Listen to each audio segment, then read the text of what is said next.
మాజీ సీఎం ఎన్టీఆర్ హయాంలో గురుకుల పాఠశాలలు ఎంతో మంది అభ్యున్నతికి దోహదం చేశాయన్నారు MLA Datla Subbaraju. Mummidivaram doctor BR Ambedkar బాలికల గురుకుల పాఠశాలలో సర్వేపల్లి రాధాకృష్ణన్ విద్యామిత్ర స్టూడెంట్స్ కిట్ ను విద్యార్థులకు ఎమ్మెల్యే అందజేశారు. గత ప్రభుత్వ హయాంలో నిర్లక్ష్యానికి గురైన గురుకుల పాఠశాలలకు అన్ని వసతులు కల్పనకు కృషి చేస్తానని భరోసా ఇచ్చారు. విద్యార్థులు ఈ అవకాశాన్ని సద్వినియోగం చేసుకోవాలని ఆయన సూచించారు.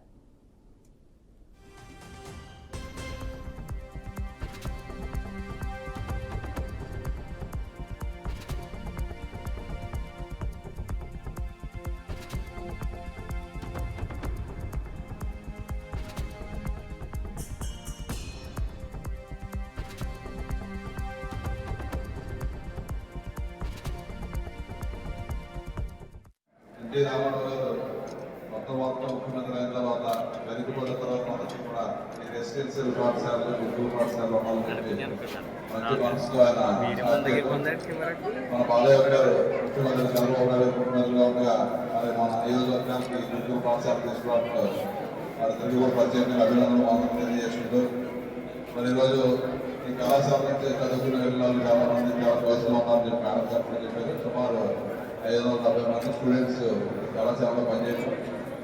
అదే గతంలో కూడా ఆ నియోజకవర్గంలో అన్ని స్కూల్స్ కూడా డెవలప్ చేశారు. మ్యాక్సిమం అప్పుడు కూడా ఫిల్లింగ్ అడిగారు స్కూల్లో, అప్పుడు ఫిల్లింగ్ చేయలేకపోయారు. కాకపోతే గోడ కట్టి ఈ సెట్ కూడా కరెక్ట్